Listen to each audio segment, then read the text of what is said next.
Урматтуу жамаат, ушундай жакшы мажлиске сиздер менен биздер чогуу ушул нерсе күбө болуп атканыбызга Аллах Таалага, биринчи Аллах Таалага чексиз мактоолорду айтабыз. Пайгамбарыбызга салават айткандан кийин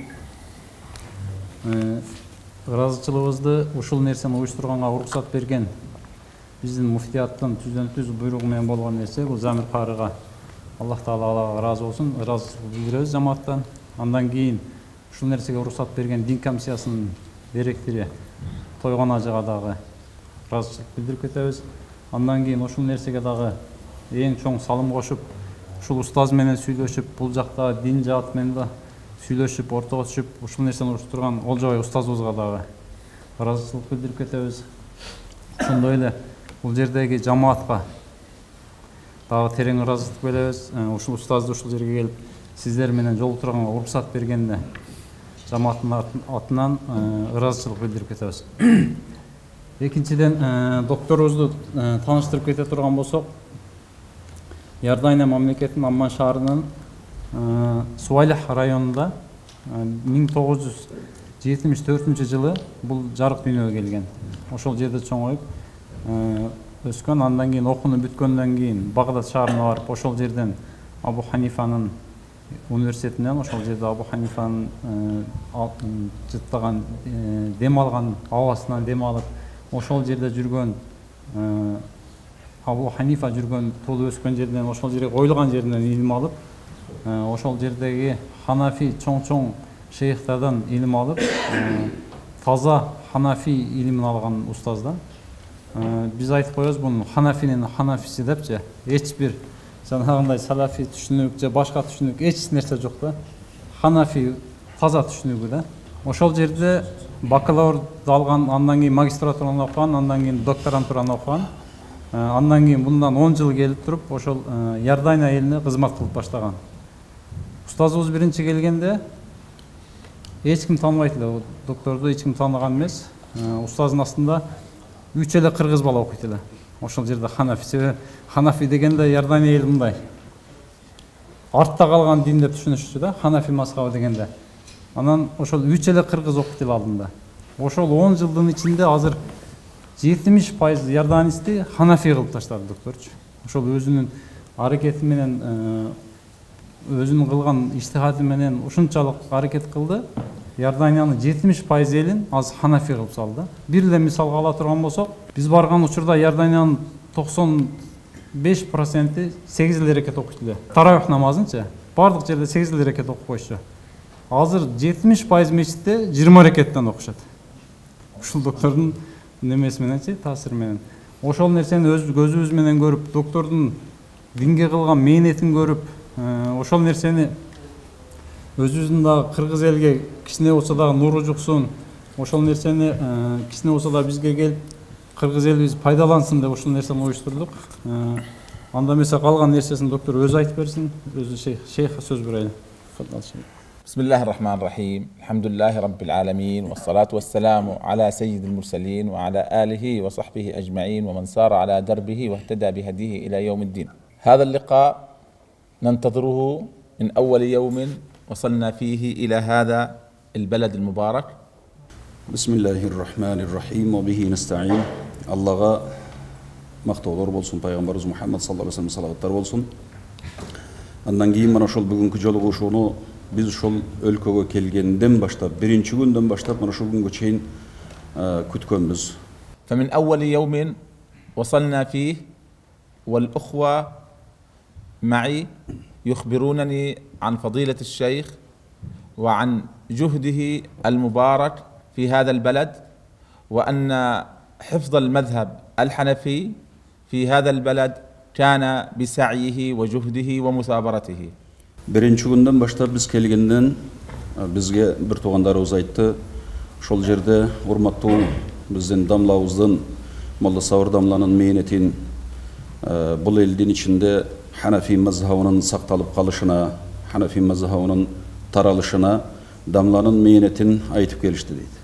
يأتينا إلى الأردن الطلاب من قرغيزستان ونلمس فيهم تمسكا شديدا بالمذهب وحبا له، فكنا نبحث عن السبب لهذا الأمر. Бізге Иорданияға балдар келетіле оқып Қырғызстандан дейді. Анан аларды байқасақ, Ханафи мазхабына қызығусу, Ханафи мазхабын қарманусу аудан бекем болғандықтан, біз не себептен мында екен деп, ушол иштен балдардың Ханафи мазхабына olan қызығусу менен бекем қарманусын себебін билгим келді, қызықтым дейді. فوجدنا هذه الصفة شائعة عند عامة الطلبة في قرغيزستان، ويتمسك بها أصحاب المدارس تمسكا كبيرا جدا. Анан ушол Кыргызстандагы болгон талабалардын бардыгы ушул сыпатка ээ экен. Ханафи мазхабына кызыкканы, Ханафи мазхабын бекем кармангандыгы. Бул жалпы эле Кыргызстандын ичиндеги медреселерде дагы ким эле медресе күткөн болсо, бардык дин кармангандарда ушул сыпатты көрдүм. فكان الأخوة الذين يصحبونني في هذه الزيارة المباركة، الشيخ الجباي، الشيخ أخطان، الشيخ الديار، يحدثونني أن الأمر في ذلك كله يرجع إلى فضيلة الشيخ ملا صابر، فهو الذي تمسك بهذا الأمر من بداية الاستقلال وحث الناس عليه، وكان دائما هما له واهتماما كبيرا عنده. Анан менен кошо жүргөн бердеги бир туугандарым, таалим алып жүргөн бердеги Олжобай дамла, Элдияр карыкелер, Актан дамлалар мага айтышты, кабар берди. Бул себеп негизги биринчи себеп болгон ушундай ишке бул урматтуу устазыбыз Молдо Сабыр дамланын кылган мээнети. Кечеги өлкөбүз бошогондон баштап эле 90-жылдан баштап эгемендиктүү алгандан бери ушул адамдын кылган мээнетине жараша элди ошол жака тартып кызыктырганына жараша ушундай болгондугун билдим дейт. لذلك وجدت رغبة شديدة من العبد الفقير باللقاء بهذا الشيخ المبارك الفاضل الذي حفظت هذه البلد بسببه. Менде ушундай кызыгуу пайда болду, ышык пайда болду. Ушул адамга жолуксам, сүйлөшсөм, ушундай себептерден улам баягы динибиздин бул жерде сакталып калгандыгына, бул кишинин мээнетинен ошондой менде бир жакшы кызыгуу пайда болду, ушул адам менен жолуксам деген. فالحياة أخوة الفضلاء الكرام تكون في البلاد بحياة علمائها. Негизи урматтуу менен сүйүктүү бир туугандарым, жашоо өзү, тирүүлүк бул кайсыл өлкөдө болсо дагы ошол жердеги аалымдардын тирүүлүгү менен, аалымдардын бар болуусу менен жашоо болот. ويمثل طلبة العلم والعلماء الروح الحية في كل بلد. Анан аалымдары менен ал аалымдардын шакирттери, ошо илим алгандардын көрүнүүсү, ушулар чыныгы өлкөдөгү кайсыл элде болсо деле чыныгы тирүүлүктү чагылдырган бул жан сымал болуп эсептелет дейт. فعلى توجيهاتهم وعلى نظراتهم وعلى سلوكهم يعتمد الناس ويفعلون. Ошондой адамдардын багыттоосу менен, алардын көрсөтмөсү менен, алардын жашоосун үлгү катары тутунуп, адамдар жашап келет. فكما تعلمون أن المذهب يمثل نظام حياة. Анан дагы силер билесиңер, бул бир мазхаб кармануу чыныгы жашоодун үлгүсүн көрсөтөт. فالناس يستطيعون أن يعيشوا هذا الإسلام ويطبقوه في حياتهم ويعملوا به من خلال هذا المذهب الذي تعلموه. Анан адамдар өздөрүнүн жашоосунда, баягы бактылуу жашоосунда, ошол динди карманууда, динди жашоосуна киргизүүдө, ошол белгилүү болгон өзүбүздүн бир дин ичиндеги такталган, бышып жетилген мазхабты карманып, анан жашап келип көрсөтөт дейт. فإن لم يوجد المذهب الفقهي للدولة، للإفتاء، للمؤسسات، للأفراد، ضاعوا وأضاعوا الناس من حولهم. Эгерде кайсы бир элде ошол мазхаб карманып, мазхабка негизделген фатваларды бербесе, мазхабка негизделген бир фикх маселелерин элге үйрөтпөсө, анда алар өзүнүн жашоосундагы болгон бир жакшылыгын, бактылуулугун сатып жиберген болуп эсептелет. فالمسلم في طهارته يعرف من خلال المذهب صحة وضوئه ومتى ينتقض ومتى يجب عليه إعادته. Мисалы, дарат маселесине келе турган болсок, даратта ошол мазхаб үйрөнүп, мазхабтын артынан дараты қандай қылғанда тура болады, қанткенде дараты бұзылады, сынады, қанткенде дараты толық болады екендігін біледі. وبدون مذهب يحتار في وضوئه هل إذا مس زوجته انتقض وضوءه أو إذا خرج الدم منه انتقض الوضوء فهو يحتار ولا يعرف ماذا يفعل. Егер де мазхаб қарманбаса, анда бізде бір әр түрлі өкімдер бар, хадистер бар, аға қарап адамдың башы айланып қалады дейді. Өзі айран жолда қалады, таң қалып. Мысалы, даратта егер де өзінің аялын қармап қойса, дараты сынауы сынбайбы, қан шықса, дараты сынауы сынбайбы білбейді. Бұл мазхаб арқылы ғана тақталып біліне тұрған мәселе. وهذا يؤدي إلى تركه للتعلم للأحكام الشرعية والعمل بهواه وعدم الانضباط في الأحكام بشيء من أوامر الله. Егер бұл мазхабты таштап қой отырған болса, анда адам өзінің баяғы шариаттың көрсетмесі менен емес, өзінің қалуысы менен, өз қалағандай өкімдерді таңдап, өзіне жаққанын шариаттағы көрсетілгендегідей емес, өз нәпсісі қалағандай қылып, қарманаттағы ал жерде тәртіп жоғалады, диндегі тізмектеулік жоғалады, диндегі ушундай тұрықтылық жоғалаттағы адам айран таңғалы орта ара жолда қалады дейді. المفتي إذا جاء له مستفتي يسأله في مسألة من المسائل عن حكم شرعي وقال له قال الحنفية هكذا وقال الشافعية هكذا وقال المالكية هكذا، بدل أن يحل له هذه المسألة بحكم شرعي من حلال أو حرام على مذهب، سلمه للشيطان وسلمه لهواه بحيث هذا المستفتي لم يصل إلى جواب ولا يعرف ماذا يفعل.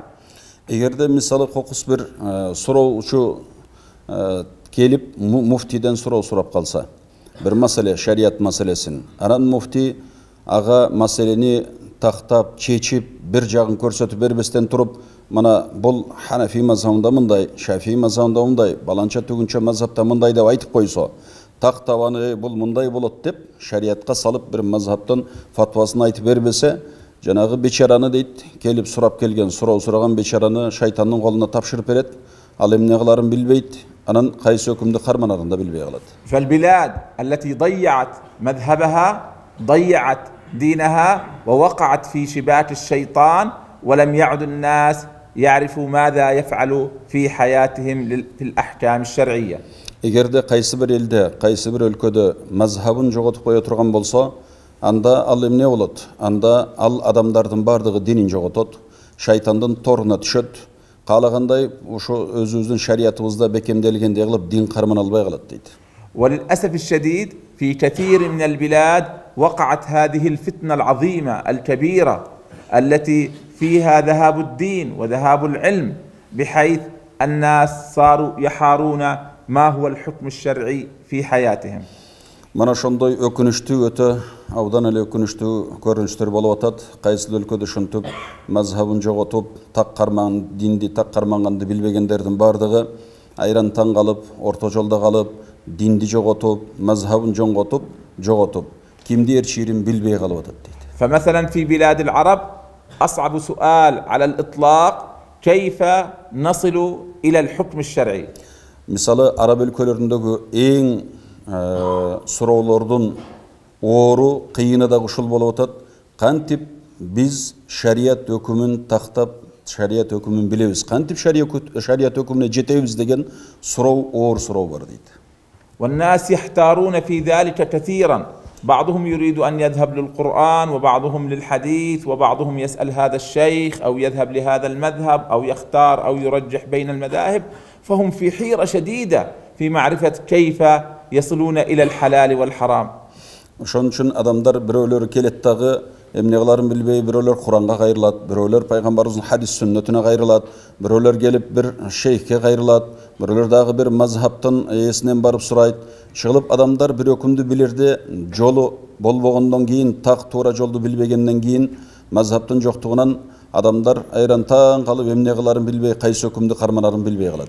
أما في البلاد كبلادكم الطيبة الخيرة التي رزقت تقليد مذهب فقهي فهذا هو أسهل سؤال. Эгерде мисалы кайсыл өлкөдө ошентип бир мазхабты карманган, мисалы ошо силердин Кудай берген бир жакшы өлкөңөр бар экен, элиңер бар экен деп атат. Ошол жердегидей, силердегидей болуп мазхабты карманган, мазхаб менен фатва кылганды билген адамдар, алымдар бар жерде бул суроо жеңил эле дейт. Динде кантип өкүмүн билебиз дейт. لأنه يمكننا بكل سهولة أن نرجع إلى المذهب ويخبرنا عن الإجابة في كل ما يتعلق بحياتنا. Себеп дегенде бул мындай өлкөлөрдө, мындай жерде жеңил де дейт. Алымдар, уламалар бар экен, каалаган нерсесин, маселесин сураса, мазхабтагы келгендей кылып, тактап, аныктап, билип, анан бардык жашоодун тармагында жеңил эле жашоо сүрсө болот экен деп. وجود المذهب في بلد وتقليد الناس له نعمة لا يعرفها إلا من حرمها. Бул бир өлкөдө бир мазхабтын кармалып калышы, мазхабтын болушу, элдин ошол мазхабты ээрчиши, бул Кудай берген бир чоң бир жакшылык, неемат болот. Муну билгендер ким болот? Муну мазхабты жоготуп, өлкөсүндө бир туруктуу мазхабы болбогондор билет муну дейт. حاله كحال البصير لا يعرف نعمة النظر إلا إذا حرم منها. Бул баягы мазхабты жоготкон адамдар өз абалын билбейт деп атпайбы? Бул мына көзү көргөн эле бизге окшогон адамдардын дейт. Көрүп турган адам качан көзүн жоготкондо ошондо билет көздүн баркын дейт. Булар дагы мазхабтын баркын, мазхабты жоготкондо билет деп атат.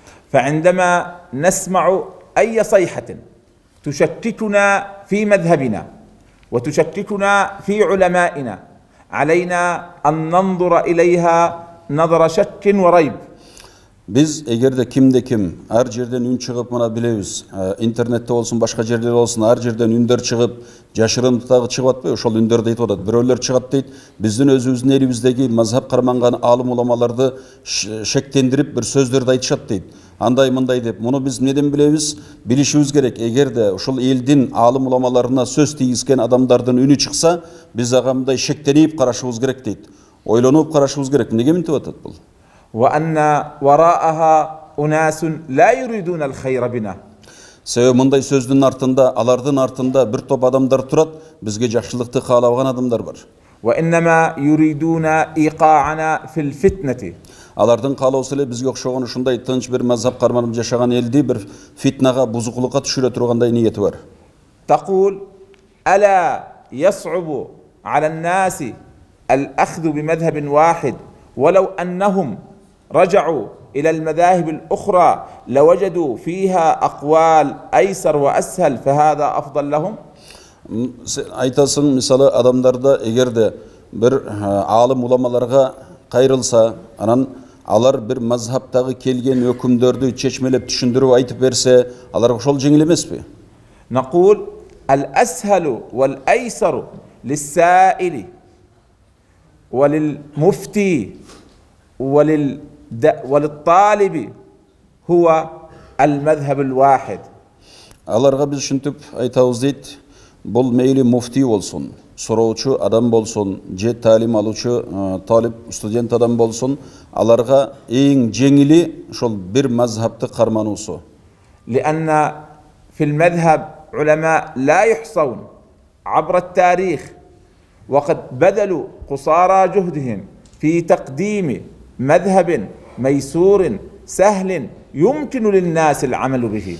Себеп дегенде ар бир мазхабта шунчалык сансыз көптөгөн алым уламалар өткөн. Алар ошол мазхабты тартиптеп, тизмектеп, ичиндеги келгенин бардыгын аныктап, тактап, элдерге жеңил болсун деп бардыгын жолго салып койгон.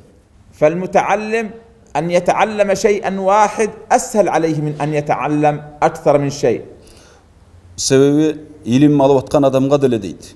2-3 нерсени үйрөнгөнчө, 2-3 мазхабка башын айландырганча, бир мазхабты карманып окуса жеңил эмеспи дейт. والمستفتي أن تخبره بقول واحد أيسر عليه في العمل من أن تقول قال فلان وفلان ويقع في حيرة شديدة. Анан сураган адамга деле жооп берген муфти болсун, башка ким болсун, ага сураган суроосуна бир жооп менен жооп берсе, мындай болот деп, аны баланча түгүндөй деген, баланча мындай деген, түгүнчө минтип айткан деп ар кимдин сөзүн айта бербей, бир сөздү айтып берсе жеңил эмеспи дейт. فهذا المذهب الذي بين أيدينا طبقه وعاشه المسلمون في التاريخ دولا ومجتمعات وأفراد ولم يروا فيه صعوبة في حياتهم بل عاشوا أسعد وأفضل حياة عاشها الإنسان. Aran bizdin uşul özübüz tanıgan bilgen özübüzdün mazhab. Mana uşul mazhab bol jönököyle bir mazhab olup kalbastan bizdin İslam ümmetinin tarihinde çoğun mamlekettir praktikalap iş yüzünde, yaşao yüzünde körüp, alım ulamalar kitapta yazıp, jеңилдетip berip, kança degen tarihte uşuntup taxtıqa düşüp, anıqtalıp kelgen, yaşaosun jеңилдетip kelgen en bir belgili bizden jakşı mazhabımız var. وهو قادر على أن يقدم لنا كل ما هو أسهل وأيسر وأفضل وأحسن لحياتنا. Oşol bizim mazhabımız mınçalık tarihte ötüp kança degen adamdın başından yaşaosundan ötkönden keyin bizin yaşaobuzda dagı en jеңил, jönököy, ılayıqtуу, jеңил yaşaodogu çeçilbegen meselelerdi jеңил çeçip bergenge kudreti jetet. لأن المذهب لا يعني قولا واحدا. ففي الطبقة الأولى في مذهبنا يوجد عدة مجتهدين من أبي حنيفة وأبي يوسف ومحمد والحسن وزفر. وفي الطبقات التي بعده وجد علماء كثر من المجتهدين في المذهب. Arandağı bul bir mazhab desele bul bir kişinin ile sözümüz. Bir mazhabtın içinde kança degen alım ulamalar ötkön dedik. Alardan en avalı başında mesela Hazreti Abu Hanife olsa anın şakirtlerinden İmam Muhammed, İmam Abi Yusuf var, İmam Zufar var, İmam Hasan Ziyad var. Bundan dağı başka kança degen mujtahidler ötkön bir mazhabtın içinde sansız bulgu mujtahidlerdir var. Azırkı bugün kündög deyle jönle biri bilbeyle süylügen adamlar emas ayakta niçen degen mujtahidler ötkön. وبالتالي في كل مسألة من المسائل عندنا عدة أقوال في المذهب. يقوم العالم والمجتهد باختيار ما هو أسهل وأيسر وأنسب للناس منها. Oşon üçün bizden mazhabta bir meselede bir neçe fatva sözler var. Anın içinden dağı şol bardığı şeriatqa layıqtalgan. Anı dağı bizden elge tandaganda alımlarımız şol mujtahid alımlardan bergen fatvaların içinden en jеңилin, jakşısın, elge layıqtuusun, oğur emes, elдің жашоосун жеңилдете тургандай, динден чыкпай тургандай сонун фатваларды алымдарыбыз тандап берет. Ошон үчүн бул бир эле кишинин сөзү эмес. Мазхабтын ичинде ушунчалык көп муштахидтер өткөн. فيذكرون عن الإمام الكاساني أنه دخل دمشق فعظمه العلماء والناس وأصعدوه على منبر المسجد الأموي. Anın misalı bizden mazhabta İmam Kasani de bolgan. İmam Kasani degen bolgan mıqtı fakihtardan kitapları belgili bizde. Uşulardan misalı barıp Damask şahrına bargan eken ayerde ulamalar urmattap, sıylap, anın kim ekenin bilip anın minbarga çıkargan. فصعد المنبر وقال للناس وللعلماء اسألوني ما بدا لكم من أقوال الفقهاء لأخبركم من قال به من علماء مذهبنا. Al kişi şunday deydi. Minbarga çıkıp tırdağı elge hayırlı aytıptır. Cemaatga suragla menen deptir. Kalagan şol bizden mazhabtın, bizden alım ulamalarımızdan içinde kimisinin sözün kaysıl hükümde, kimdin fatvası sözü kanday ekendigin tartınbay suragla barın deptir. ومعنى الكلام له أن في مذهبنا من الخلاف ومن الأقوال ما يشتمل عليه أو ما يوجد في المذاهب الأخرى. Bul sözlü manisi ne? Nege bul kişi şol minbarga çıkıp kalagan alım ulamalarının fatvasının sözün kaysı söz kimdeki egen suralı dep aytат. Kayaktan? Bul sözlü manisi ne? Bul kişinin ordugançalık. Sebep al minbarga çıkıp mınday sözde aytış üçün bilesizbi? Bizden mazhabtan içindeki her bir mujtahid bolup sanalgan alım ulamalardan başka dagı mazhablardan pikirlerini aytıp, çeşmelep, düşündürüp, acıratıp bergen de oşonun bardığın bu kişi bilgendigi üçün aytıp arat. Suragla. Kalagan alımlardan oy pikirin kaysı meselede kanday ekeni menen suragla deydi. Mınday sözlü minbarga çıkıp körüngen alım ayta albaydı. وبالتالي يمكنك أن ترجع إلى الأقوال في داخل المذهب فيما يتعسر أو يصعب ولا حاجة لنا أن نذهب إلى المذهب الآخر ويقوم بهذه الوظيفة علماء مجتهدون في داخل المذهب فيختارون لنا ما هو الأنسب وما هو الأفضل وما فيه الغنية عن الأخذ من الآخرين إجمالا. Oşonduktan bul sözdün negizge toğa termani şul bolu otat. Azır bizden mazhabta taştap anan başka mazhabtan da eken mında eken degenlerin orduna de otat. Bizden özümüzdün mazhabtan içinde büt meselede şunday çeçilip, taktalıp, anıqtalıp bütkön. Bardık tarmakta elge jеңил bol oturganday. Kanday eldin баягы коомдун оорчулук жашоосунда түйшүгү болбосун, бардыгына бирдей жеңил туура келе тургандай өкүмдөр бар. Аны эгерде сиз биздин мазхабтын эле билген уламаларына кайрыла турган болсоңуз, ал алымдарыбыз ушу азыркы биздин учурга, биздин заманга, биздин элге, биздин менталитетке туура келе тургандай кылып, ошонун ичинен тандап бере турган, фатва бере турган муфтилер, муштахид, мыкты адамдар бар деп атат. Бир эле мазхабтан чыкпастан туруп, жашооңузду жеңилдетип жашасаңыз болот. وهذه الحقيقة التي ذكرتها لكم هي ظاهرة وواضحة في كل التاريخ وفي كل الدول السابقة، بحيث كانوا يعتمدون في بناء الدولة في مؤسساتها وفي سياستها على المذهب الحنفي بدون حاجة للذهاب لغيره حتى لا يشوش القضاة والمفتين والناس. Арандагы ушул азыркы мен айткан акыйкат сөз бул бүтүн тарыхта белгилүү. Кандай гана мамлекет болбосун, деңгээли чоң болбосун, бир мамлекетти түптөөдө, ал мамлекеттин структураларында болобу, кандай тармагында болбосун, ушул Ханафи мазхабын практикалап, көрсөтүп, тактап берип келген дейт. Бул бүгүн эле чыгып аткан, азыркы айтылып аткан сөз эмес. Бул анык, бардыгы болуп келген. Муну бүгүн дагы бизге окшогон эл ушуну практикаласа болот деп атат. يقول قائل آخر أبو حنيفة رضوان الله عليه يقول إذا صح الحديث فهو مذهبي. Дагы бирөө чыгып айтат дейт, эми Абу Ханифа рахималлахтын ушундай сөзү бар го, кайсы бир хадис сахих болуп калса, бул менин мазхабым деп айткан го. Бүгүн эми ушундай сахих хадисти өлүп бирөө айтса, аны эртсек болбойбу? Абу Ханифанын сөзүнө карап деп айтты. فإذا قرأت حديثا في صحيح البخاري أو صحيح مسلم فعلي أن أعمل به وأترك قول أبي حنيفة لأنه أمرني بذلك. Анан дагы ошол сөзгө карап, мисалы Абу Ханифанын сөзүнө карап, мен Сахихул Бухариден, Сахих Муслимден бир хадисти окуп калсам, анан ошол жерде келген хадиске Абу Ханифа айтты эле, кайсы хадис сахих болсо ал менин мазхабым деген деп, мен ошону окуп жөн эле амал кыла берсем болбойбу дейт. Абу Ханифа өзү ушундай деген го деп.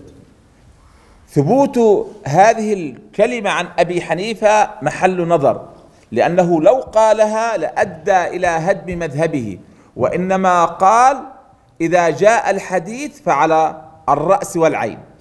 Бул ушул хадистин ушундай түрдө, эгерде хадис сахих болсо, ал менин мазхабым деп айтылган сөздүн түзмө-түз Абу Ханифа рахималлахтын өзүнөн айтылгандыгында бир топ шек бар. Так болгон сөз Абу Ханифадан ушинтип айтат. Эгерде бир хадис келсе, хадис биз баш үстүбүзгө көзүбүздүн карагендей сактайбыз дейт.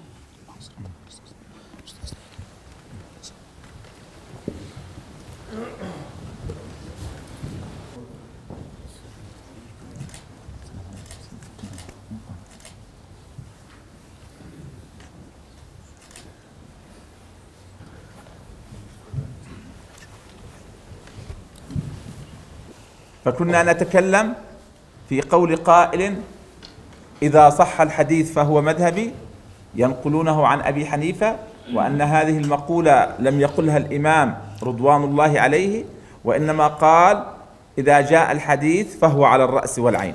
Зайттык кейбирөөлөр ошентип айтышат, Абу Ханифадан ушундай сөз бар, мазхаб карманууда кайсы эле хадис сахих болсо ал менин мазхабым деп айткан го дегенде айтат деди. Анан ошого карап биз хадисти эле кармана берсек болбойбу деп айтышат. Бул сөздүн Абу Ханифа рахимахулладан так ушул сөздүн айтылгандыгында бир топ шек бар. Себеби бул сөз чындап айтылган болсо, анда өз мазхабын өзү бузган болуп калат эле. Так айтылган сөз Абу Ханифа рахимахулладан, эгерде хадис келсе бир маселеде чындап пайгамбарыбыздын хадиси экени анык болсо, ал хадис биздин баш үстүбүзгө төбөгө коебуз, көзүбүздүн карагендей сактайбыз деген сөзү бар. حتى وجدنا أن البعض يقول أنا حنفي لكن إذا صح الحديث فهو مذهبي، أنا شافعي لكن إذا صح الحديث فهو مذهبي. Анан кейбирлерден ушинтип угуп калабыз, өздөрү айтат дейт, мен ханафимин, бирок кайсы бир хадис сахих болуп калса, анда мен ошол хадисти кармайм. Бирөө айтат, мен шафиимин деп, бүгүн мындайлар көп айтты да. Шафиимин деп айтат да, анан кийин эгер хадис сахих болуп калса, мен хадисти карманам дегендер чыга баштады. فيقول أنا على المذهب وآخذ بالمذهب، ولكن أريد أن أعمل بقول أبي حنيفة، فإذا وجد الحديث أعمل به. Ana aytат men Hanafi mazhabındamın, Abu Hanifa'nın sözüne amal kılgım gelet. Biroq eger de hadis çıkıp kala turgan bolsa, onda men hadisni qarmanam dep aytat. هذه المقولة فيها تناقض. ففي أول المقولة يقول أنا حنفي ومعناه أنا مقلد، وفي آخر المقولة يقول لكن إذا صح الحديث فهو مذهبي فهو مجتهد مطلق. Ana bu aytılgan sözdün özünü özü qarama qarşılığı var sözün içinde. Sebep bu sözün başında aytotpay men Hanafimin deyt dağı. Ana negerde Hanafimin degen söz moyunna alıp atat. Men Abu Hanifa rahimallahu erçiymin, men muqallitmin, mujtahid emesmin degen söz da men Hanafi mazhabındamın degeni. Ana niteginde gelip turup sahih hadis çıkıp kalsa men mazhabты qarmanam degeni bu özün qayta mujtahidtin orduna koyup men mujtahidmin degende kılıp hadisin sahihligini bildim men bunu erçiyim dep söz bir-birine qarama qarşı gelip atat baş menen etegi. ففي بداية المقالة يعترف بأن الإمام عالم كبير وعليه أن يقلده، وفي نهاية المقالة يقول عن الإمام أنه جاهل لأنه هو أعلم منه، وبالتالي عليه أن يأخذ بالحديث لأنه وقف ويفهم ويعرف الحديث والإمام لا يعرفه، فالإمام أصبح أقل درجة منه. Aram bu adamın sözünde biz ayttık başında özü Hanafimin dep muqallitmin, men şu Abu Hanifa'nın yerçiymin, sebeptegine men Hanafi mazhabın qarmanan dep al jerde Abu Hanifa rahimahullah'ın mujtahid ekendigi moyunda atat. Men erçiyim dep atat dağı. Sözün eteginde gelip turup qayta joksa hadis sahih bolup kalsa men hadisde erçiymin degeni demek Abu Hanifa bul hadis turasında oyu toora emes bolgon degendey kılıp Abu Hanifa rahimahullah'ın ayerde jerge çağıp anan özünün kadrını götürüp özünün mujtahidtin orduna koyup men bul hadisin sahih ekeni men bildim degendey kılıp onan hadisde erçiyim deydi. فعلينا أن نتفكر في هذه المقالات جيدا ولا نقبلها وننظر هل هي تقبل من جهة المعقول أو لا تقبل، ففيما رأينا أنها مخالفة للمعقول. Birinciden bu sözgö jakşılap qarap köröbüz. Başında bu uşunday dep atat. Özü men demek Abu Hanifa mazhabın erçiyim dağı sözdün başında. Eteginde bolsa qayta men erçiyim hadisde qarmanam deydi.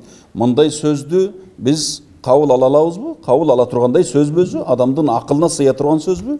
Jo bu akılga sыя turgan söz emes. Başında gelip aldıdan keyin Abu Hanifa'nın erçiyim dep eteginde gelip Abu Hanifa'nı jahil adamday kılıp bu hadisi bilmegendey kılıp taştap koyuş. Bu özü akılga sıybagan akılga toora gelbegen söz deydi. فمثل هذه المقالة كانت في السابق عندما تنقل عن أئمتنا يراد بها أن مسائلهم لها أدلة، وكل مسألة من مسائلهم أخذوها من أدلة متعددة. Anam bu sözde negiz özü kantip düşünöbüz. Misalı çında öyle Abu Hanifa rahimalloh'dan jananday söz bolotsa başka imamlardan dile. Eger de oşol hadis kele turgan bolsa bir meselede anı baş üstübüzgö, töbüzgö koyobuz, közübüzdün qaragindey saktayбыз dedi. Emi bu sözdü oşol uçurda aytılgan Abu Hanifa rahimalloh'un başka imamların uçurunda aytılgan bu neden haber beret? Alı şundan haber beret. Alar her bir meselesin çeçken bolsa, çıgargan bolsa dalilge qarap çıgarışkan. Anan özlerinin daliline qarap anan aytып atat. Egerde mana bizdin dalilden de күчтүү başka bir mıқты dalil çıksa, anda biz uşoga makulbuz degendey, bul neden haber berdi? Negizgi sözdü manisem ne oldu? Mazhabtar Abu Hanifa rahimahullah'ın sözü dağı büt dalilge kuralgan. فكانت تستخدم للثناء عليهم، وفي هذا الزمان أصبحت تستخدم لنقصهم. Subhanallah, murunku uçurda uşul söz, aların aytkan sözü şu. Eğer hadis gelse baş üstübüzgö, közübüzdün qarayыбызды saktayбыз degen söz, uşunu imamlar aytты degen, bul alardın urmat üçün, alardın kadır barkın bilgizgen söz bolgon. Sebep degende alar özleri musulman adam mujtahid bolup turup, Peygamberimizin hadisi gelgende baş iyi oturgandıkты bildire atat. Murun uçurunda bul sözdü alardın kadır barkı kötörülgöndüğüne qarap aytılgan, kadır üçün aytılgan. Bugünküler bunu alardın kadırını düşürüp, alar bilgen emes degendey kılıp, alardın aytkan sözünün manisini teskerige burup işletip atat deydi. فنجد من أراد أن يترك مسألة في المذهب وقولا عند أبي حنيفة أول ما يبدأ في الكلام يقول إذا صح الحديث فهو مذهبي، فكأنه بذلك يثبت أنه لا دليل في هذه المسألة لأبي حنيفة، ثم يتركها ويخرج ويذهب ويأخذ بقول كما يريد.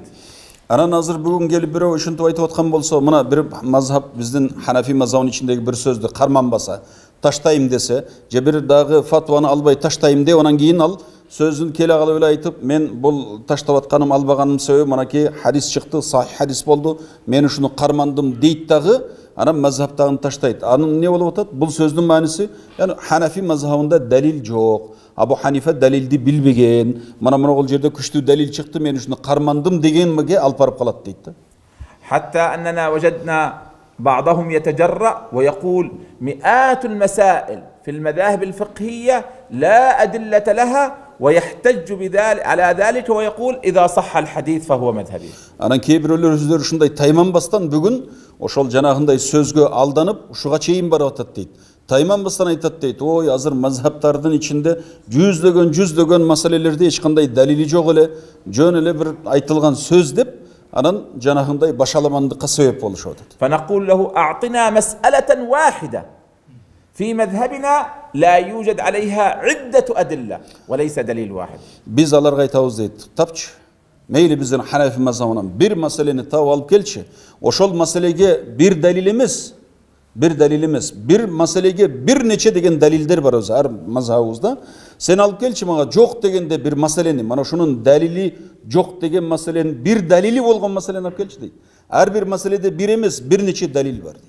وهذه المقالة وإن لم تصح بلفظها عن أبي حنيفة ولكن هذه المقالة معناها أننا نقبل حديث عند الحنفية إذا صح على شروط الإمام لا على شروط غيره.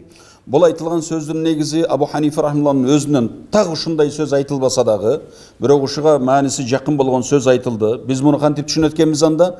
Бұл сөздүн мааниси ооба, эгерде biz ошол Абу Ханифа рахималлахның мазхабында жүргөндөр, мазхаб кармагандар бир сахih хадис чыгып калса, чындап ал далилге жарамдуу болсо, ананда кал ушул имам Абу Ханифа рахималлах Ханафи мазхабында хадисти кабыл алууда коюлган бир топ шарттар бар.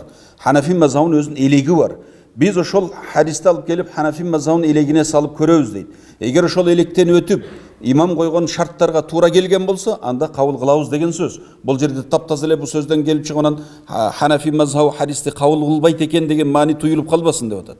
Өзүнүн шарттарына туура келсе кабыл алабыз деген сөз. فأبو حنيفة رضوان الله عليه مجتهد مطلق والمجتهد المطلق لا يقلد غيره وبالتالي لا نطالب أبا حنيفة في مسألة ما في حديث ما أن يقلد البخاري أن يقلد مسلم أن يقلد غيره من المجتهدين في الحديث. Анан эмне жерде мындай да маселе бар. Биз билебиз, Абу Ханифа рахматулла алейх муштахид адам болгон. Эми бу жерде көпчүлүктөр түшүнөт муштахидти. Анан бул муштахид мутлак болот. Кандай гана шарият өкүмдөрүндө болбосун, кандай гана тармагында болбосун, ушу Куран менен хадистен түзмө-түз өкүмдү ала билген мыкты адамдар. Мындай адамдар көрүнгөн эле бир хадисти сахih эмес деп эле бир мухаддис болгон же имам Бухари же башка дагы бир мухаддис болуп эле муштахид боло албаган адамдардын артынан ээрчий тургандай адам эмес. Биз антип талап кылганга акыбыз жок. Муштахид мутлак болгон адамды, сиз келиңиз, мына хадисти имам Бухари сахih деп тур, болду. Сиз Абу Ханифа моногу хадис сахih деп Бухари айтты, Муслим айтты, муну ээрчишиңиз керек дегенге биздин акыбыз жок дейт. Себеби алар бир эле хадисте эмес, бүтүн дин тармагында имам болгон адамдар. فصحة الحديث عند البخاري عند مسلم عند هؤلاء لا تعني صحة الحديث عند أبي حنيفة، فكل واحد منهم له شروطه الخاصة به في تصحيح الأحاديث ولا نلزم واحدا منهم بقول الآخر في التصحيح. Мындай муштахид болгон адамдардын арасында демек биз аларды жөндөн эле бир жакка бурмалай албайбыз. Мисалы имам Бухари, имам Муслим, ушулардын китептеринде хадис алымдары да булардын китептеринде бир хадисти сахih десе, булардын алдында бул хадис сахih болуп белгилүү болсо, бул дейт мааниси сөзсүз эле Абу Ханифада дагы сахih деген маани чыкпайт дейт. Эгер имам Бухари сахih десе, имам Муслим сахih десе дагы, имам Абу Ханифанын алдындагы хадистин сахih болуш үчүн коюлган шарттарга жооп бербесе, ал Абу Ханифа рахманллахнын наздында сахih болуп эсептелбейт. Биз аны сөзсүз эле сен муну ээрчишиң керек эми деп үстүнө жүктөй турган милдетибиз жок деп атат. وبالتالي لا نطالب الإمام الأعظم أن يسأل البخاري في كل مسألة يريد أن يعمل فيها هل هذا الحديث صحيح أو لا؟ والبخاري جاء بعده بأكثر من 100 سنة.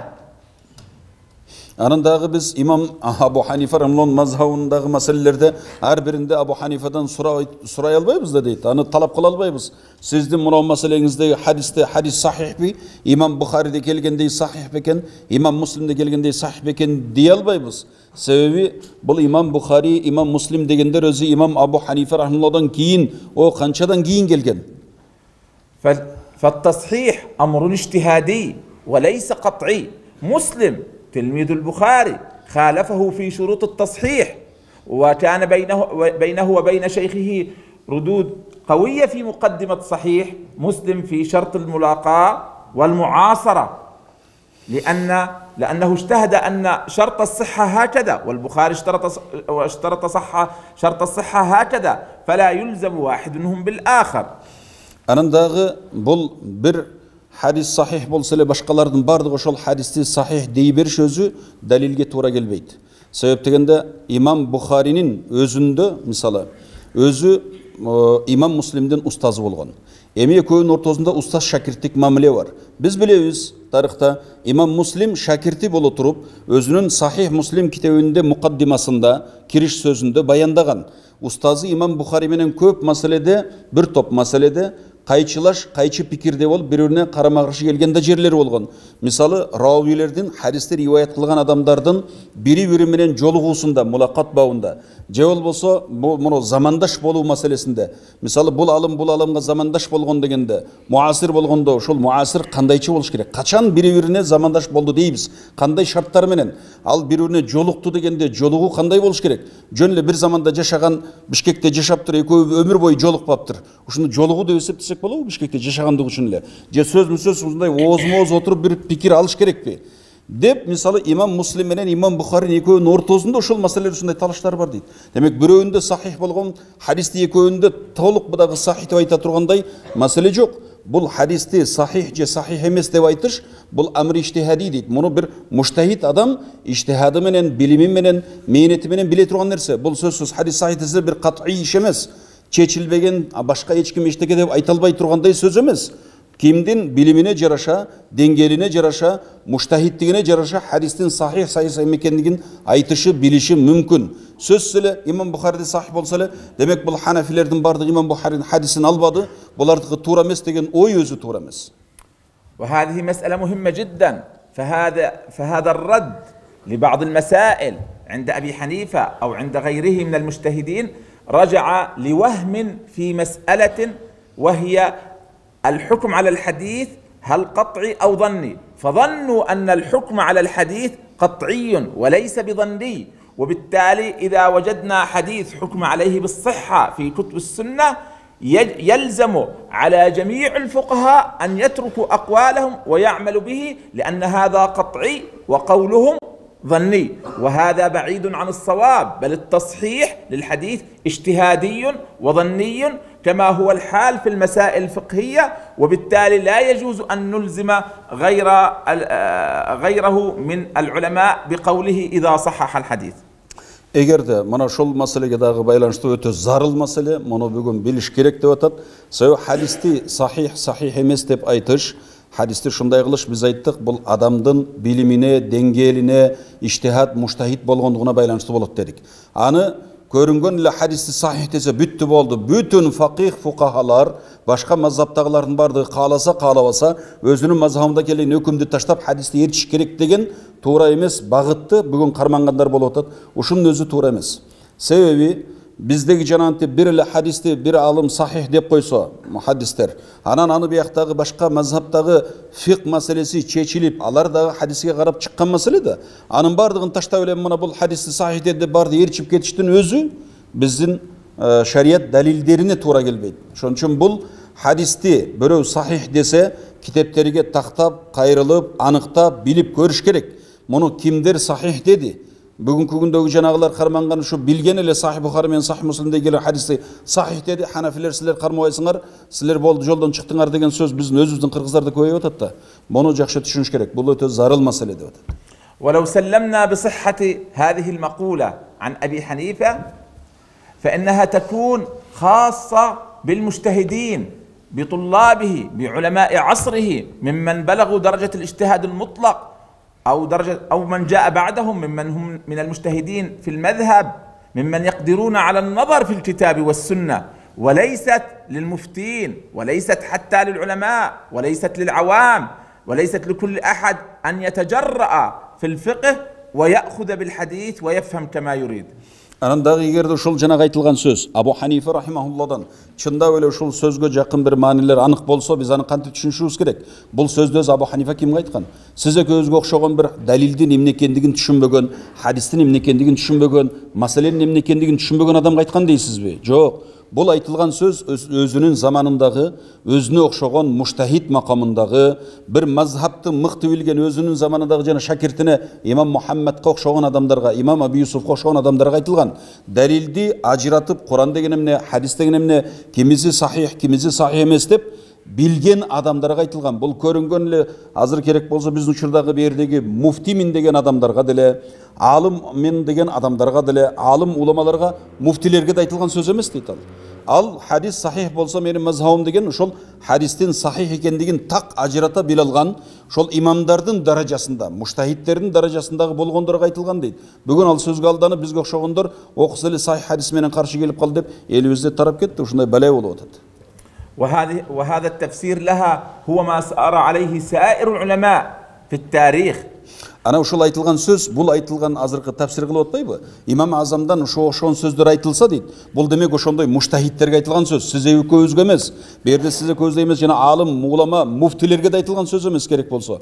Ушул сөздү ушундай деп түшүндүрүү, ушундай деп айтуу, муну бүтүн тарыхтагы алым, уламалар тастыктап келген. Бул сизге бизге айтылган сөз эмес. حتى وجدنا أن ابن خزيمة الإمام ابن خزيمة رضوان الله عليه يسأل هل تعلم حديثا في الحلال والحرام لم يودعه الشافعي في كتبه؟ فقال لا. فالشافعي إمام كأبي حنيفة كمالك استوعب الأحاديث بحيث من جاء بعده اعترفوا أنه اطلع على كل سنة رسول الله صلى الله عليه وسلم، وبالتالي عندما أخذ بهذا وترك هذا يكون أخذه وتركه لوقوفه على دليل أقوى في نظره وفي اجتهاده. Ibn Хузайма деген мықты хадисти жакшы билген мухаддис адамдардан болгон. Бул кишинин китептери көп. Анан ушу кишиден келип сурашты дейт. Билесизби, мисалы имам Шафии өзүнүн китептеринде bir hadisти, İmam Şafii'nin de musnadları var, hadisleri var. İmam Şafii özünün kitabında bir sahih bolğan, Peygamberimizden anık aytılganı belgili bolğan hadisti İmam Şafii kitabına kirgizbey koygan bu dep suraştı deydi. Şunda İbn Huzayma rahimahullah, Allah razı olsun, cevap berdi deydi. Yok, İmam Şafii'nin bunu ayrıkça adal aramga baylanıştı. Kede mınday azır biröler aytышы мүмкүн, İmam Şafii'nin musnadı bu hadis kelgen emes deyip. Bu kişinin sorozunday bolup atат. Adal aram bizdin şeriatımızdağı adal aramga, hükümgө, ahkamga baylanıştı bolğon masalede İmam Şafii bir hadis taştap ketkenmi dese, жок дейт, таштаган эмес.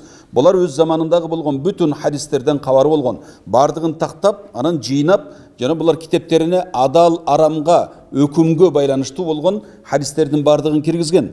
Демек, анда булар андай болсо, жанагы İmam Şafii же İmam Abu Hanifa, İmam Malik сыяктуу эле муштахид адамдар болгон. Булар өздөрүнө жеткен бүткүл хадистердин ичинде адал арамга тиешелүү болгон, өкүмгө, фиқх маселесине тиешелүү болгон хадистерди таштап алса, демек бүт хадистен кабар болгон. Бүгүн эми бизге окшогондор келип аны бул хадисти таштап кетти, андай кылып кетти дегендин өзү бул надандык. Бул караңгылык, ал муштахидтердин макамын билбегендик.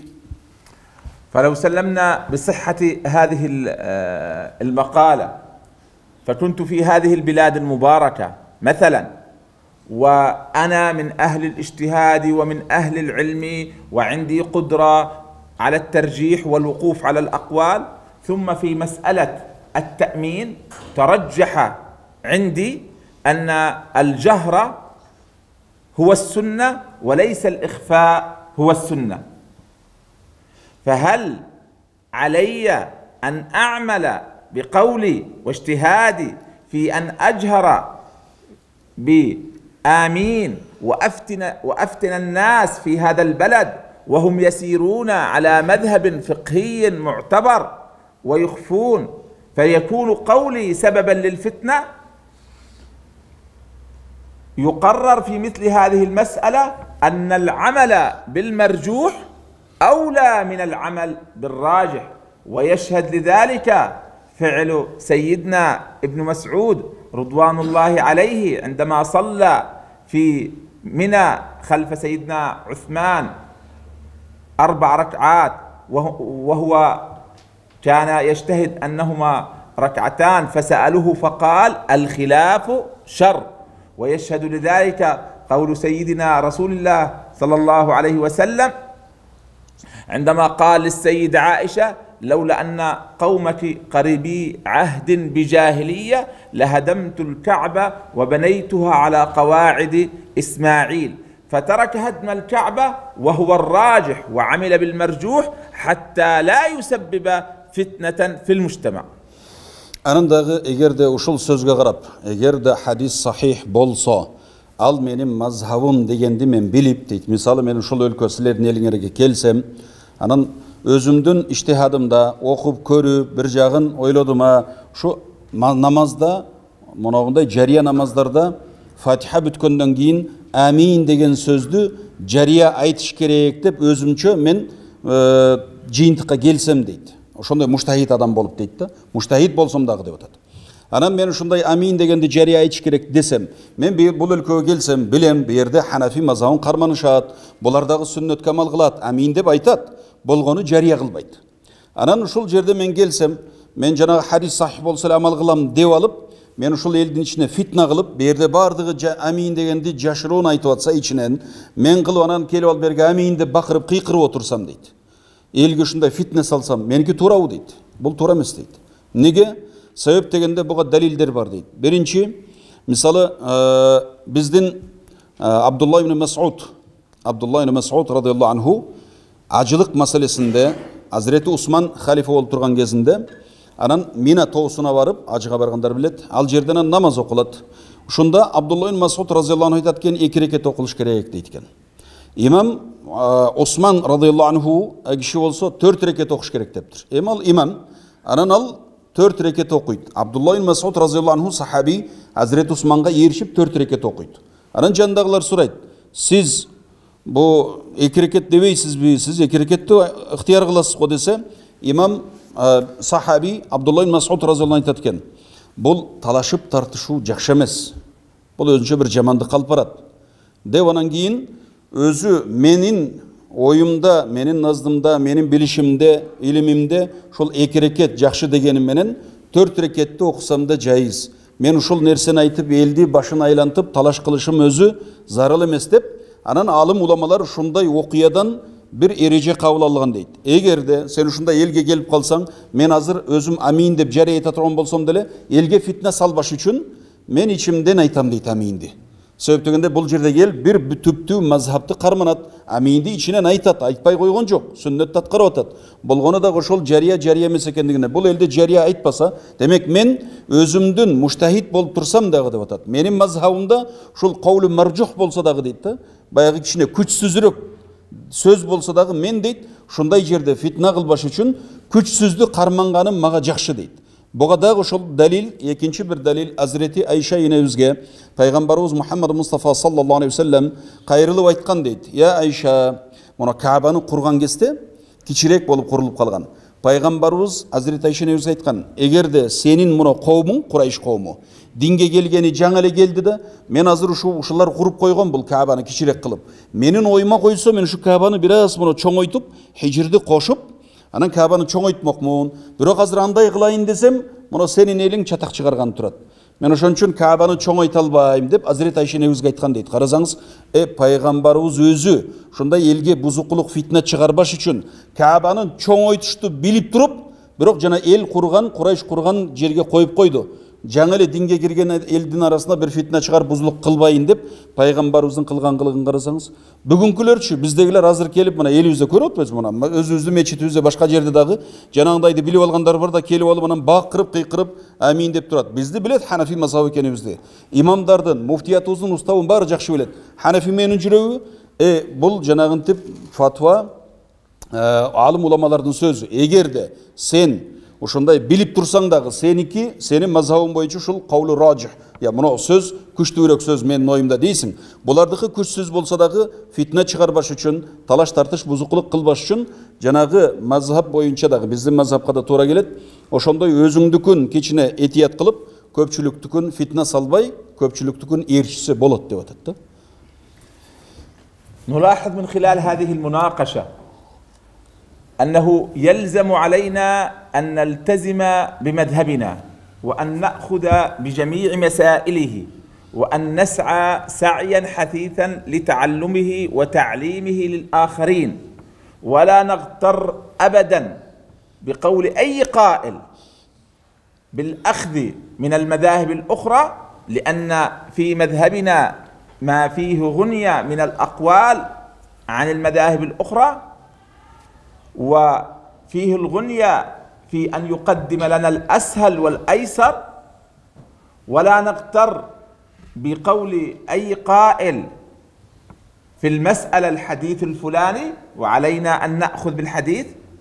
ففي كل مسائل مذهبنا أدلة متعددة جدا، مقابل هذا الحديث يوجد أدلة وأحاديث كثر أخذ بها علماؤنا وبنوا عليها هذه المسائل. Mana ошол азыркы эки тараптуу сөздүн ортосунда ошол дискуссиядан биз эмне үлгү алабыз?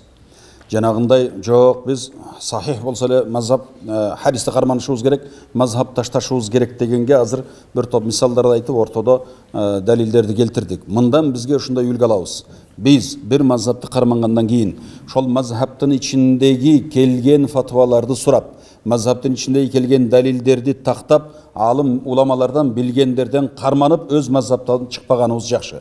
Себеби бир хадисти сахих десе эле аны ээрчий берсе, башка бир өзүбүздүн Ханафи мазхабында чечилген мунун далили жок деп айта тургандай биздин акыбыз жок. Себеби бир мазхабтын ичинде бир маселеде өзү бир эмес, саналуу бир нече деген далилдер бар.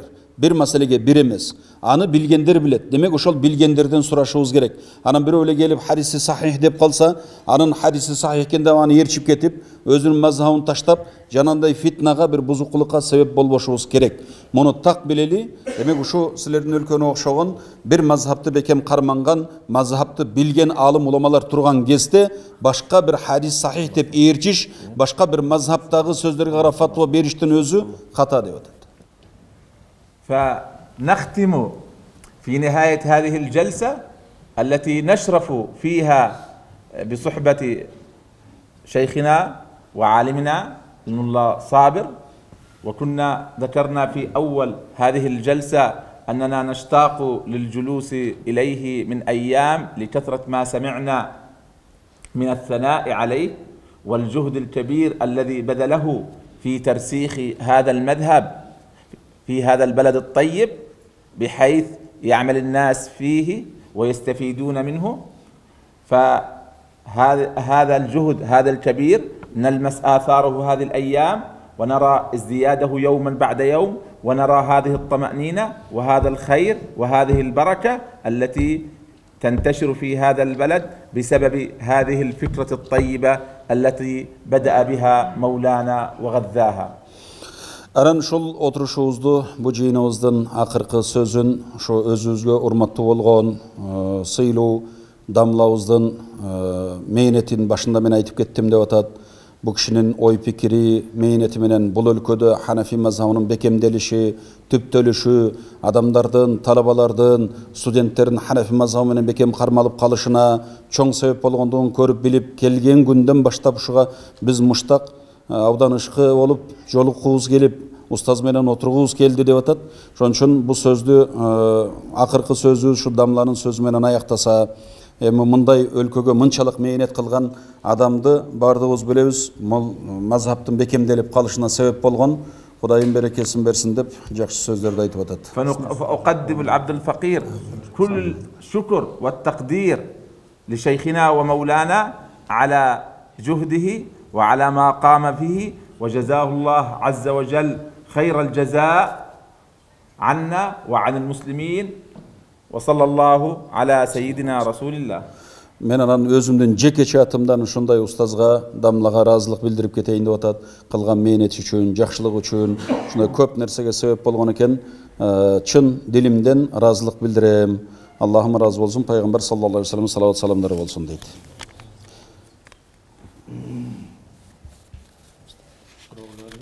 Эгер суроолор бар окшойт, суроолор болсо береки суроолор. Бу жерде сурап атыптыр, урматтуу доктор, биз hadis kitaplarını okup kantip paydalsak bolot. Demek hadislerdi azır şuntu okup paydalsa bolot diye gidip soru atad. أخوة الفضلاء لا يعني ما تكلمنا به سابقا إنقاص سنة رسول الله صلى الله عليه وسلم بل يعني رفعتها لأنه لا يجوز أن يتجرأ كل أحد على اللعب والعبث والتفسير لكلام رسول الله رسول الله صلى الله عليه وسلم. نجد قوانين وضعية تخرج يفسرها ديوان خاص في الدولة، وبالتالي حديث رسول الله صلى الله عليه وسلم لا نأخذ بتفسير له إلا من مذاهب فقهية معتمدة. Azırkı biz aytılgan sözdön, misалы мына суроодо ошентубанда biz mazhabты кармансак, hadisти окубай коебузбу дегендей болуп суроо атат да, hadisти окусак пайдалансак болобу деп. Бул киши айтып атат. Азыркы айтылган сөздөн мынтип түшүнүп калбаш керек. Бул hadis илимин, hadisтердин биз жерге чабып кадырын түшүрүп аткан жерибиз жок. Бу жерде тескерисинче hadistin кадырын көтөрүп атабыз. Bu көрүнгөн адам чекеден чыга калып, өзү билгендей кылып хадисти окуп, түшүнүп, өзү билгендей кылып айта бербесин деп атабыз. Билгендер, хадисти түшүнгөндөр, алым уламалар айтсын. Жөнөкөй эле бир мамлекеттин, өлкөнүн законун алсаңыз дейт. Ошол законду дагы көрүнгөн жакка тартып сүйлөй берсе болбойт го дейт. Аны да атайын түшүндүрүп берген, чечмелеп берген кодекстери бар, нормативтери бар. Ошондой кылып айтат го дейт. Неге эми биздин Kur'an менен hadisти көрүнгөн эле окуп каалагандай түшүнүп кете бериш керек. Муну биз алым уламалардын, муштахиттердин, чыныгы билимдүүлөрдүн чечмелеп айтып берген жолу менен түшүнүшүбүз керек. Hadisler ким окуп алды өз түшүнө бергендей болбойт деп. فالاستنباط من الحديث تم في عصر السلف من الصحابة والتابعين وأئمة الإسلام على أفضل وأحسن صورة بحيث كانت مذاهب فقهية وعقدية مستقرة مأخوذة من حديث رسول الله صلى الله عليه وسلم. Sallallahu aleyhi ve sellem. Anandagı bizdin bul hadislerdi şu peygamberimizin zamanından beri gösteyle. Peygamberdin maktagan 3 zamandagi adamlar var. Peygamberimiz aytkan go sahabaların zamanın tabiinlerin tabiinlerin. Oşol 3 zamanda peygamberdin hadisi çeçmelenip taktalıp mazhab katarı jetilip al жерде акыйдада дагы мазхаб түптөлүп калган, биздин бул фикта дагы мазхаб түптөлүп калган, адеп ахлакта дагы тасаввуфта мазхаб түптөлүп калган деп атат. Ошолордун түшүнүгү менен чечмеленип бүткөн. Анан бүгүн эми бирөө чыга калып хадисте мындай сахih хадис бар экен деп өз билгенде, өз түшүнгөндөй бул мазхабтагы алым уламалардын пайгамбарыбыз мактаган замандагы алым адамдарды эле эмес, Peygamberimiz maqtagan zamandagi adamların en mıhtılары da, jana mazhab başçılары. Oşolor tüptөгөн түшүнүктө түшүнөлү деп атат. Biz бүгүнкү айтып атканда hadistegi жанагы максат, ошол көрүнгөндүн эле бүгүн эртең чыга калчулардын, жекече чыга калгандардын эле не mazhabка негизделбеген түшүнүгүнө карап hadisти түшүнбөгүлө деп атат. فالاستنباط تم وانتهى على أفضل حال في العقائد وفي الفقه، وإنما نقرأ الحديث ونتعلمه ونقرئه للناس للترغيب والترهيب من أجل تحفيزهم على القيام بالخيرات وعلى ترك المنهيات. Biz hadislerdi demek oşol zamandan beri gösteriyor. Hadistin içindeki alına turgan hükümde alıp bütkön alım olmalar. Hadisten bugün biri çığa al, bu hadiste mınday deptir, bu meselede mınday boluş gerek dep, bugün özleri çığa alıp istinbat kılıp hüküm alıbının keregi yok deydi. Morun çeçilip bütkön, akidada dağı, fiqta dağı. Oşolları aytkanday kılıp biz маселелерди карманабыз, жаңы маселени өз истинбат кылып чыгара албайбыз. Ал эми жана хадисти окуйбуз, пайдаланабыз. Хадисти ушундай хадис экендигин түшүндүрөбүз, билебиз, пайгамбарыбыздан калган экенин билебиз. Хадистин кадырын үйрөтөбүз. Ошонун ичинде келген нерселерге баягы амалдын бар экенин бул фикте айтылган, ошого карап амал кылынат. Бирок хадисти биз жанагы Абу Ханифа рамланын сөзүндөй кылып баш үстүбүзгө коюп урмат сыйын көрсөтөбүз деп атат. وكذلك ندرسه للاستدلال به لا للاستنباط، للاستدلال لبيان أن هذه المسائل الفقهية والعقدية مستخرجة من كتاب الله وسنة رسول الله، فيكون للاستدلال لا للاستنباط. وكذلك تبركا بهذا الحديث نقرأه لأخذ البركة منه. Анандагы хадисти бүгүн окуганда кандай пайдалабыз десе, демек хадисти окуп биз хадисти окуганда ичинен өкүм алайлы, бир нерселерди алып чыгалы деп окубайбыз дейт. Хадисти биз бүгүн ошентип окуйбуз. Хадисти хадис экен деп бирөөгө баягы далил келтиргенде гана мына бул маселеде мондай хадис бар. Биздин мазхабта ошол хадисти карманат дегендей кылып далил келтиргенде хадисти окуп коебуз дейт. Болбосо хадистен өкүм алыш үчүн окубайбыз биз. Бүгүн адамдардын баары ошондой болуп кетти да, хадисти окуп алып ичинде өз түшүнгөндөй мына хадисте мындай деп келип атпайбы дейт. Бир аалым, бир дамла ага бир маселени айтып атса, бу хадисте мындай деп атпайбы дейт. Ошон үчүн биз хадисти бүгүн окуганда бир мурунку ошол чечилген маселеге далил келтирген катары гана мына маселеде мына хадис далил деп окуйбуз. Бирок хадисти окуп ичинен өкүм алыш үчүн хадис окубайбыз дейт. Бу жерде мындай деген суроо бар экен. Урматтуу доктор, биздин арабызда ушундай деп айткандар бар. Biz bugün musulman emez өлкөдө жашайбыз деп Кыргызстанда айтат дейт да. Сиз эмне дейсиз ушул туурасында? Биз мына азыр ушу жашап аткан учурубузда мусулман эмес өлкөдө жашайбызбы дейт. كثير من الناس يشيع مثل هذه المقالة بأننا نعيش في دول غير مسلمة، وبالتالي بسبب ذلك يريد أن يكفر بعض الناس، بعض الحكام، بعض المسؤولين، يريد من ذلك استباحة بعض المحرمات لأننا نعيش في دولة غير مسلمة، هكذا يقول. Бүгүнкү күндө ушундай адамдар ушул сөздөрдү таратып атат дейт. Ооба, биз мусулман өлкөдө жашабайт экенбиз го деп. Бул сөздөрдүн артында көп бир жашырган бир максаттары бар. Мындан максат кээде жанагынтип ошол өлкөдө жашаган адамдарды капырлыкка чыгарып, ал өлкөдөгү өлкө башчыларын, же дагы ошол мынагы өкүм кылып аткан адамдарды, өкүм чыгарып аткандарды, закон чыгарып аткандарды капырлыкка чыгарып, ошол сөздүн артында. Анан дагы бир шариятта арам деген нерселерди биз мусулман өлкөсүндө болбогондон кийин буларды бизге кылсак боло бербейби дегендей кылып, ушул сөздүн артында көп нерсени жашырып, ушул сөздү таркаткандар бар бүгүн дейт. علينا أن نحذر من هذه المقولة. Biz мындай сөздөн сактанышыбыз керек, этият болуш керек. خطرها شديد جدا. Себеби мунун коркунучу өтө катуу. علينا. Бизге коркунуч бул.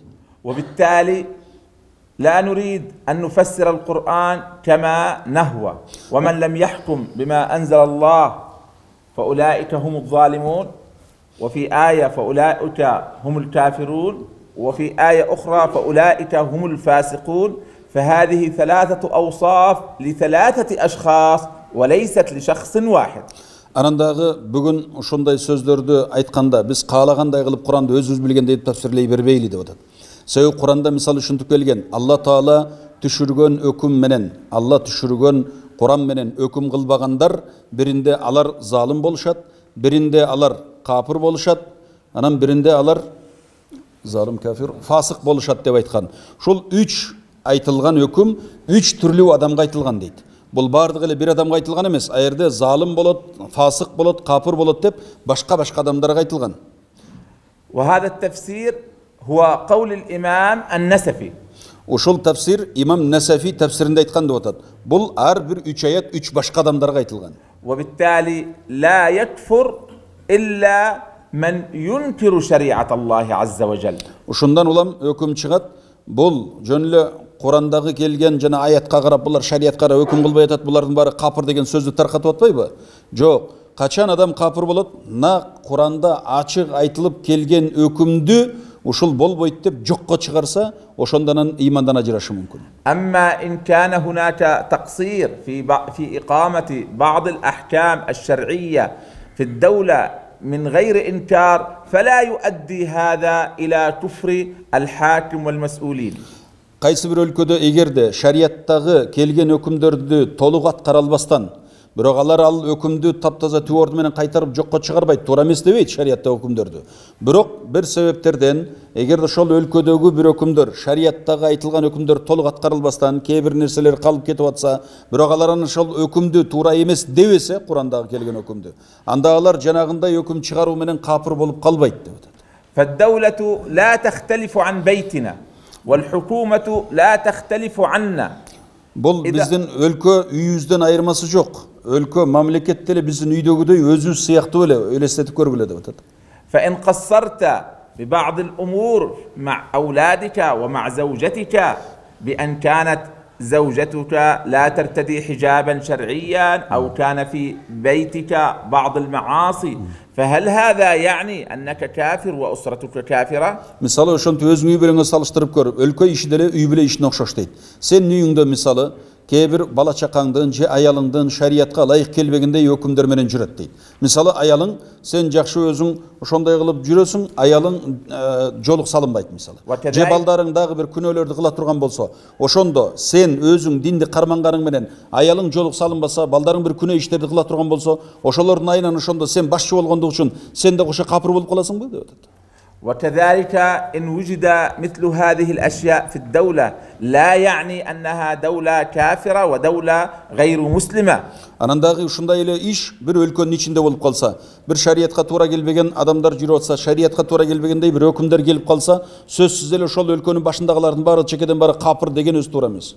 فكما أننا نرغب الشخص الذي في بيته معاصي أن يترك هذه المعاصي وأن يقيم دين الله لأنه أسعد وأفضل له ولزوجته ولأولاده فكذلك علينا دائما بكل طاقتنا أن نوجه المسؤول ونوجه من نستطيع ممن يتحمل أمانة المسلمين إلى ما هو الأصلح والأفضل بدون أن نفكر بالتكفير وعدمه.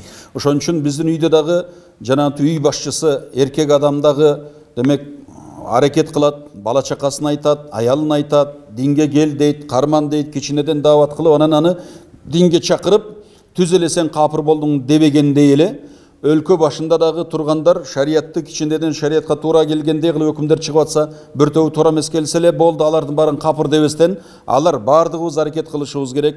Акыл насаат айтканга, өлкө башчыларына болобу ошол жаатта иштегендерге динди жеткирип, аз-аздан анан жолго түшкөнгө аракет кылабыз дейт. Болбосо, шыр эле анан кийин болду, бул жерде шарият менен өкүм кылынбайт экен, булардын баары капыр дегенден алыс бололу. فبدل أن تشتغل بالتكفير للدولة وللمسؤولين وللمسلمين عليك أن تنشغل بالهداية والرحمة والدعاء والعمل. فأي فرصة أكبر من هذه الحرية التي تنعمون فيها في هذه البلاد؟ هذا الاجتماع الذي نجلسه الآن أكثر من فيه من الشباب يعطون الحرية الكاملة في تعلم أحكام دينهم ونشرها.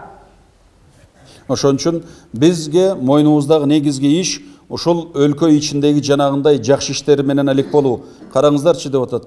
Бул адамды шыр эле капырга чыгарбастан аракет кылып диндин жайылышына себеп болсок, мындай эркиндикти силердин өлкөңөргө мындай берилгендей болуп, мына ол жерде отурат көпчүлүгү жаштар экен деп атат. Неге сөзсүз эле аларды берде капыр өлкө болуп калды, анан кийин деп өлкө башчыларынан бери көздөй бардыгын капырга чыгарбастан, тескерисинче мындай эркиндикти колго алып, кармап, динибизди таратып, болушунча туура жакты көрсөтүп жашасак болбойбу деп атат. فعليك الانشغال بما هو أنفع للمسلمين من الدعوة للإصلاح والخير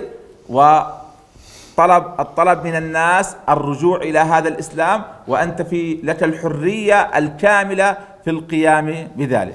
Ошон үчүн бизге мойнубуздагы негизги иш ол ошондой эркиндикте адамдарга туура түшүндүрүп, туура жайылтып, туурасын айтып, ошону пайдаланып калуу, бул биздин негизги ишибиз. Алар тескерисинче динден чыгарбастан, динден качырбастан, аларды кайра моногу бүгүнкү өзүңдүн кенен эркиндигиңди пайдаланып, каалагандай даават кылып, каалагандай туура сөзүңдү акылына сатыңды айтып калсаң болбойбу деп атат.